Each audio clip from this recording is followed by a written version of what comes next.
பகல் வானிலே நான் தேடினேன், அங்கே இங்கே காணோம் என்று அடிவானிலே நான் ஏறினேன்.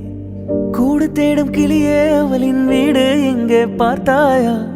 உள்ளாடும் காற்றே அவளின் உள்ளம் சென்று பார்த்தாயா? தூரல் போடும் துளியே உயிரை தொட்டு போனவள் பார்த்தாயா? ஹலோ ஹால் எல்லோரும் எப்படி இருக்கீங்க? நல்லா இருப்பீங்கன்னு நினைக்கிறேன். நானுமே ரொம்ப நல்லா இருக்கேன். ஸோ இன்றைக்கி வந்துட்டு ஒரு விலாக் எடுத்திருக்கேன்.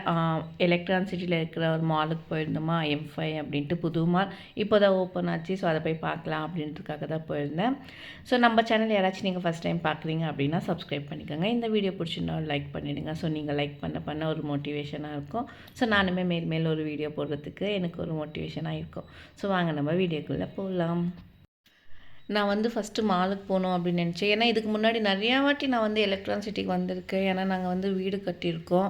இப்போது ஒரு வீடு வந்து அங்கே நடந்துகிட்ருக்கு அந்த வேலையெல்லாம். ஸோ அதுவுமே வந்து பார்த்துட்டு போவோம். ஆனால் பார்த்துட்டு போகிறப்பெல்லாம் மாலுக்கு போகணுன்னு நினைப்போம். ஏன்னா மால் வந்து ஸ்டார்ட் ஆகி 1 மந்த் கிட்ட ஆகிடுச்சா. சரி போகவே இல்லை, சரி போகலாம் அப்படின்றதுக்காக தான் போனோம்.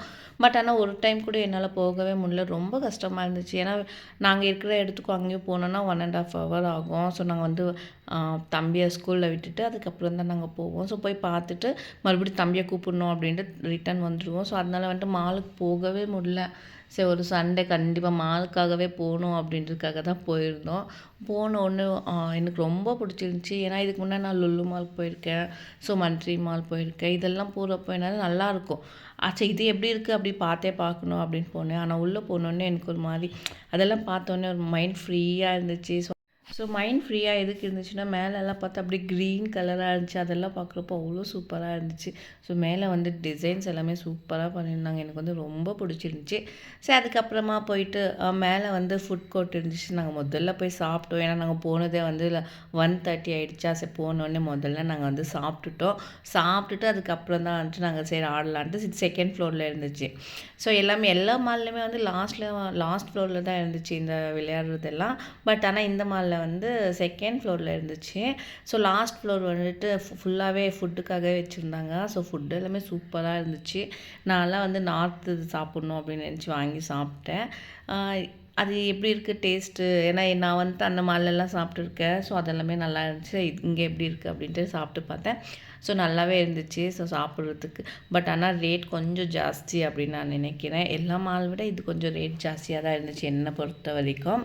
ஸோ சாப்பிட்டுட்டு பசங்களெல்லாம் ஆட வச்சுட்டு இருந்தேன். என் பையன் இதில் ஆடே ஆகணும் அப்படின்னு சொல்லிட்டு இருந்தான். ஸோ அவனை ஆட வச்சுட்டு பாப்பா வந்து ஒரு 3-4 இதில் வந்து பாப்பா நல்லா ஆடினா. அவளுக்கு வந்து பயன்றதே இல்லாமல் இருக்குது.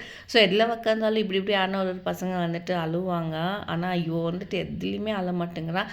எல்லாமே பெருசாக சுற்றுற அதில் தான் நான் போகணுன்ட்டு ஒரே அடம் கீழே உக்காந்துட்டு அடம் பிடிச்சிட்ருக்கா. ஸோ எல்லாம் பார்க்குறவங்க எல்லாம் பார்த்து சிரிச்சிட்ருக்காங்க. ஸோ அவளை வந்துட்டு இந்த மாதிரி சின்னதெல்லாம் உட்கார வச்சுட்டு அவளை வந்து விளையாட வச்சுட்டு இருந்தோம். அவள் வந்து சூப்பராகவே எல்லாத்துலேயுமே நல்லா விளையாடினா. இதெல்லாம் முடிச்சுட்டு ஸோ நம்ம வீடு கட்டிட்டு இருக்கோமா அங்கே போய் பார்க்கலாம் அப்படின்ட்டு போயிருந்தேன். நான் வந்துட்டு ஒரு 7 years பேக் வந்துட்டு ரொம்ப கஷ்டப்பட்டேன். எப்படின்னா சாகாத ஒரு குறை மட்டும்தான். அவ்வளோ கஷ்டப்பட்டோம் நாங்கள். எப்படியோ தெரியல எங்களுக்கு இந்த கொரோனா வந்ததுக்கப்புறம் வந்துட்டு நாங்கள் ரொம்பவே நல்லாயிருக்கோம். சில பேருக்கு வந்து கொரோனா வந்தோடனே சில பிரச்சனைகள் வந்திருக்கோம். ஆனால் எங்களுக்கு வந்துட்டு கொரோனா வந்ததுக்கப்புறம் தான் நாங்கள் நல்லாயிருக்கோம் அப்படின்னு ஃபீல் பண்ணுறோம். ஏன்னா அதுக்கப்புறம் தான் நாங்கள் வந்து வேலை பார்த்து அதுக்கு முன்னே வந்து எப்படி சொல்கிறதுன்னு தெரில. இருக்கிற நகை எல்லாத்தையுமே விற்றாச்சு, எல்லாமே கொடுத்தாச்சு. என்கிட்ட இந்த தாலி தவிர வேறு எதுவுமே கிடையாது. எல்லாத்தையுமே விற்று ஏதோ ஒரு அப்போ வந்து ரொம்ப ஃபினான்ஷியல் ப்ராப்ளம் நிறையா இருந்துச்சு எங்களுக்கு. ஸோ என்னென்னு தெரியல நல்லா இருந்தோம். திடீர்னு அந்த 1 yearல் மட்டும் அப்படியே அந்த மாதிரி கஷ்டம் வந்து நாங்கள் பட்டுட்டோம். ஸோ அதுக்கப்புறமா வந்துட்டு இல்லை நம்ம வரணும் முன்னே அப்படின்னு நினச்சி கொரோனாக்கு அப்புறம் வந்துட்டு நாங்கள் நிறையா வேலை பார்த்தோம். ஸோ அதனால் வந்துட்டு எப்படி சொல்கிறதுன்னு தெரியல. எனக்கு வந்து கொஞ்சம் எமோஷ்னலாக தான் இருக்குது. நாங்கள் கொரோனாக்கு அப்புறம் வந்து ரொம்பவே நல்லாயிருக்கோம். சில பேர் வந்து கொரோனா வந்ததால் தான் வேலை இல்லை, ரொம்ப நஷ்டம் ஆகிட்டோம் அப்படின்னு சொல்லுவாங்க. ஆனால் அவங்களுக்கு எப்படின்னு தெரியல. ஆனால் எனக்கு வந்துட்டு கொரோனா வந்ததுக்கப்புறம் நாங்கள் இப்படி ஜீரோலேருந்து 100% வரைக்கும் நாங்கள் போயிருக்கோம். இப்போ ஒரு 100%ல நாங்கள் இருக்கோம் அப்படின்னு நினைக்கிறப்போ ரொம்பவே ரொம்பவே ஹாப்பியாக இருக்குது. ஸோ இதெல்லாம் எப்படி நடந்துச்சு, எப்படி என்னன்னு ஒன்றுமே எங்களுக்கு புரியல. ஏதோ நாங்கள் வந்து கஷ்டப்பட்டோம். ஸோ கஷ்டப்பட்டதுக்கு பலனாக வந்துட்டு ஆனால் அந்த கொரோனாவில் தான் எங்களுக்கு வந்து வேலை வந்துச்சு. அதுக்கு முன்னே வந்து நிறைய பிஸ்னஸ் பண்ணிகிட்டு இருந்தேன். இதே பிஸ்னஸ் நிறைய டைம் வந்துட்டு வேறு பேரில் வந்து ஸ்டார்ட் பண்ணி எதுவுமே ரூபா எதுவுமே இல்லை, எல்லாமே லாஸு. நம்ம போய் ஒரு 10 லட்சம் போட்டோன்னா நம்மளுக்கு 20 லட்ச ரூபா வரைக்கும் லாஸ் ஆகுது. ஸோ அதை எப்படி நம்ம வந்துட்டு மேனேஜ் பண்ணுறதுன்னு ஒன்றுமே புரியல. அவருக்கு வந்து இல்லை நான் பிஸ்னஸ் பண்ணணுன்ட்டு 4 டைம் 5 டைம் வந்து ட்ரை பண்ணார். ஆனால் எதுவுமே வந்து நடக்கவே இல்லை. எனக்கு வந்து ரொம்ப கஷ்டம் ஆயிடுச்சு. இருக்கிற எல்லாத்தையுமே விற்று அந்த அந்த கடன் எல்லாமே நாங்கள் வந்து தீர்த்தோம். ஆனால் அந்த டைம் வந்துட்டு நிறைய பேர் யார் எப்படின்ட்டு நாங்கள் நல்லாவே கற்றுக்கிட்டோம். ஸோ அதுக்கப்புறமா வந்துட்டு எங்கள் வீட்டில் வந்துட்டு யாருக்குமே எதுவுமே பண்ண மாட்டாங்க. யார் என்னென்ன பண்ணாங்கன்ட்டு எல்லாமே மைண்டில் வச்சுட்ருக்காங்க. என்ன இருந்தாலும் ஒரு படி அப்படியே அந்த மாதிரி தான் இருந்தாங்க. ஏன்னா வந்து நாங்கள் கஷ்டப்படுறப்போ எங்கள் கூட வந்து யாருமே இல்லை, எங்கள் அம்மா தவிர. ஸோ எங்கள் அம்மாவோட தம்பியை தான் வந்து நான் கல்யாணம் பண்ணியிருக்கேன். ஸோ எங்கள் சொந்த தாய் மாமா தான். ஸோ அவங்கள வந்து கல்யாணம் பண்ணியிருக்கிறதுனால எங்கள் அம்மா தான் ஃபுல் சப்போர்ட்டாக இருந்தாங்க. ஸோ அவங்களுமே ஒன்றும் அவ்வளோ பெருசாலாம் இல்லை. நாங்கள்லாம் சின்ன வயசுலேருந்தே ஒரு ஏஜ் வரைக்குமே நாங்கள் ரொம்ப கஷ்டப்பட்டு தான் வளர்ந்தது. ஸோ அதுக்கப்புறமா ஒரு 2 வருஷம் நல்லா இருந்தோம். மறுபடியும் ஸ்டார்ட் ஆகிடுச்சு. எனக்கு கல்யாணம் ஆகி தம்பி வந்து பிறந்தான். ஸோ பிறந்தது ஒரு 3 இயர்ஸ் நினைக்கிறேன். ஸோ 3 இயர்ஸ்க்கு அப்புறம் என் தம்பியை வந்து நான் ஸ்கூலில் சேர்க்குறப்போ வந்துட்டு என்னோடய கம்மல் இருந்துச்சு. அதை விற்று தான் நான் வந்து ஸ்கூல்லே வந்து சேர்த்தேன். எனக்கு வந்து அது ரொம்ப கஷ்டமாக இருந்துச்சு. அந்த நிலமையெல்லாம் இப்போ நினச்சி பார்த்தா எவ்வளோ கஷ்டமாக இருக்குது அப்படின்ட்டு. ஆனால் அதெல்லாம் நான் மறக்கவே மாட்டேன். ஏன்னா ரொம்ப கஷ்டப்பட்டுட்டோம். அதெல்லாம் மறக்கிற மாதிரி இல்லை. நான் சாகிற வரைக்குமே எனக்கு வந்து அந்த ஞாபகம் இருந்தே இருக்கும். ஸோ வாழ்க்கையில் வந்து எல்லாருமே கஷ்டப்பட்டே படுவாங்க. யாருமே கஷ்டம் இல்லாமல் மேலே வரவே மாட்டாங்க. என்னோடய விஷயத்தில் வந்து கொஞ்சம் ஓவராகவே கஷ்டப்பட்டுட்டோம் அப்படின்னு தான் நாங்கள் வந்து சொல்லணும். அது என்னவோ தெரியல, அந்த கடவுள் வந்துட்டு ஒரு கொரோனாவை கொடுத்து எங்கள் வாழ்க்கையை வந்து தூக்கி விட்டுருக்காங்க. சில பேர் வந்து எப்படி இருந்தாங்க, நான் அவங்கள பற்றியெல்லாம் வந்து பேசலை.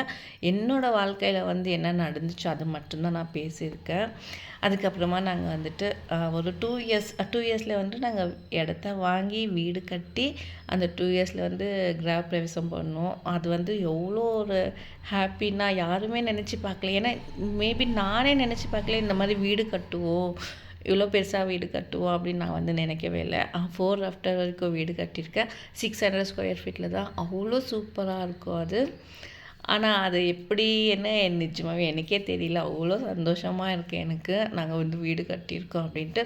ஸோ அதனால வந்துட்டு நான் பாப்பாவுக்கும் சரி தம்பிக்கும் சரி எந்த கஷ்டத்தை காட்டக்கூடாது அப்படின்றதுக்காக தான் அவங்கள வந்து நான் இப்போ வரைக்கும் அவங்க என்ன கேட்டாலும் வாங்கி தர்றது.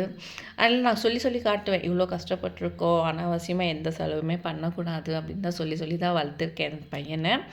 ஆனால் வந்து அவனுக்கு வேணும்னா அப்போவே அடம் பிடிச்சி வாங்குவான். ஆனால் என்கிட்ட வந்து அடம் பண்ண மாட்டான். நான் வந்து வாங்கி கொடுக்க மாட்டேன்னு அவனுக்கு தெரியும். அவங்க அப்பா கிட்ட அடம் பண்ணால் அது வாங்கணும் அப்படின்னு ஒரு மைண்ட் செட் வந்து அவனுக்கு இருக்குது.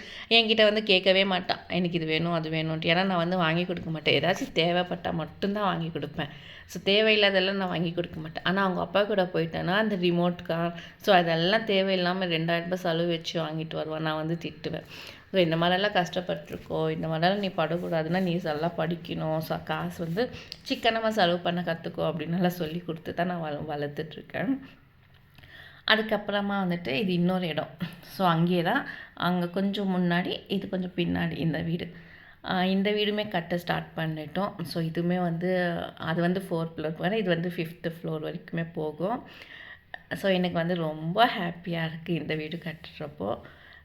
எப்படி என்ன அப்படின்னு தெரில, ஆனால் என்னவோ எங்கள் மனசுக்கு வந்துட்டு இது ஓகே இப்படியெல்லாம் இருக்கும் அப்படின்ட்டு நான் ரொம்பவே ஹாப்பியாக இருக்கேன். ஃபஸ்ட்டு வந்துட்டு நான் வீடியோ எடுத்து வச்சுருக்கேன். அந்த வீட்டோட கிரக பிரவேசம் கண்டிப்பாக அதுவுமே நான் வந்து அப்லோட் பண்ணுறேன்.